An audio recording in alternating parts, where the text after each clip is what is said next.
Genesis chapter 39, verse 1. Now Joseph had been taken down to Egypt.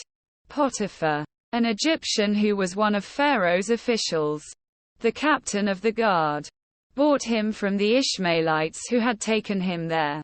Verse 2. The Lord was with Joseph so that he prospered, and he lived in the house of his Egyptian master.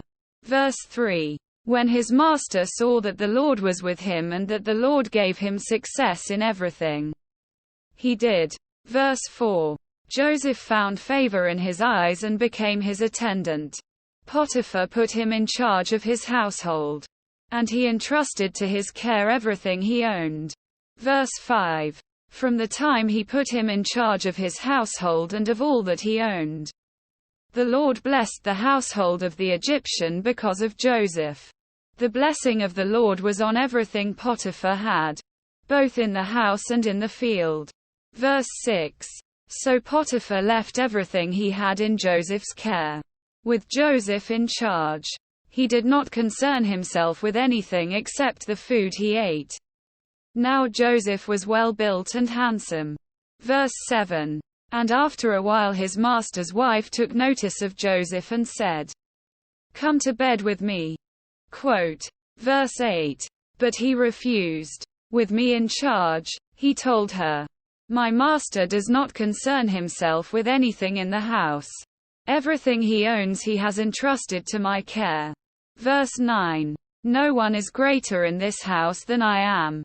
My master has withheld nothing from me except you, because you are his wife. How then could I do such a wicked thing and sin against God? Quote. Verse 10. And though she spoke to Joseph day after day, he refused to go to bed with her or even be with her. Verse 11. One day he went into the house to attend to his duties, and none of the household servants was inside. Verse 12. She caught him by his cloak and said, "Come to bed with me." But he left his cloak in her hand and ran out of the house. Verse 13. When she saw that he had left his cloak in her hand and had run out of the house. Verse 14. She called her household servants. "Look," she said to them, "this Hebrew has been brought to us to make sport of us.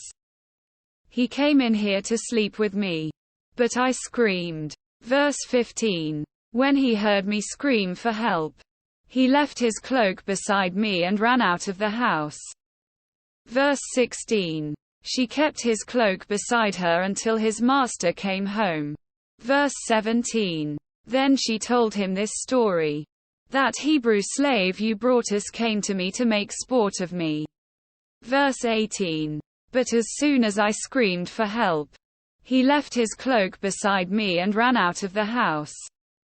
Verse 19. When his master heard the story his wife told him, saying, "This is how your slave treated me." He burned with anger. Verse 20. Joseph's master took him and put him in prison, the place where the king's prisoners were confined.